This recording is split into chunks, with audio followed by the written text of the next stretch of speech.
egg puffs. Butter പഞ്ചസാര chilled water വെച്ച് നന്നായിട്ട് കുഴച്ചിട്ട് 10 മിനിറ്റ് നനച്ച് പിഴിഞ്ഞ് ക്ലോത്ത് വെച്ച് കവർ ചെയ്ത് വെക്കുക. മാർജറിൻ കൈകൊണ്ട് നന്നായിട്ട് സ്മൂത്ത് ആക്കിയിരിക്കണം. 10 മിനിറ്റ് കഴിഞ്ഞ് മൈദ പരത്തിയിട്ട് പകുതി മാർജറിൻ നന്നായിട്ട് സ്പ്രെഡ് ചെയ്യുക. സാരി ഫോൾഡ് ഇതുപോലെ മടക്കിയിട്ട് 10 മിനിറ്റ് വീണ്ടും നമ്മൾ നനച്ച ക്ലോത്ത് വെച്ചിട്ട് കവർ ചെയ്ത് 10 മിനിറ്റ് കഴിഞ്ഞ് വീണ്ടും ഇതേ പ്രോസസ്സ് തന്നെയാണ് റിപ്പീറ്റ് ചെയ്യുന്നത്. മൈദ തൂവി മാവ് പരത്തി മാർജറിൻ സ്പ്രെഡ് ചെയ്യുക.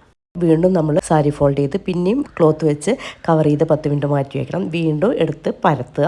പരത്തിയതിന് ശേഷം പിന്നെ മടക്കുന്ന ബുക്ക് ഫോൾഡാണ് ഇതിൽ കാണുന്ന പോലെ മടക്കിയിട്ട് പിന്നെ ഒരു 10 മിനിറ്റ് നമ്മൾ മാറ്റി വെക്കേണ്ടത്. വീണ്ടും എടുത്തിട്ട് പരത്തിയിട്ട് പിന്നെ അതിൻ്റെ സൈഡൊക്കെ ഒന്ന് കട്ട് ചെയ്ത് കൊടുക്കുക. പിന്നെ പച്ചവെള്ളം ഒന്ന് ബ്രഷ് ചെയ്ത് കൊടുക്കണം. നമുക്ക് ഇഷ്ടമുള്ള മസാല വയ്ക്കുക. വീണ്ടും പച്ചവെള്ളം കൊണ്ട് നന്നായിട്ട് കുറച്ചധികം വെള്ളം കൊണ്ട് തന്നെ നമ്മൾ ബ്രഷ് ചെയ്യണം. വെള്ളം അധികം ഉണ്ടെങ്കിൽ ഇതുപോലെ കളയുക. എന്നിട്ട് എഗ് വാഷ് ചെയ്യുക, ബേക്ക് ചെയ്യുക. ഇതൊരു ലെങ്തി പ്രോസസ്സാണ്, പക്ഷേ വളരെ കറക്റ്റ് റെസിപ്പിയാണ്. കണ്ടല്ല പപ്സ് ഉണ്ടാക്കിയത് നോക്കിയേ, അതാ തൊടുമ്പോഴേക്കും കണ്ട നല്ല ടേസ്റ്റി ആയിട്ടുള്ള ക്രിസ്പി പഫ്സ്.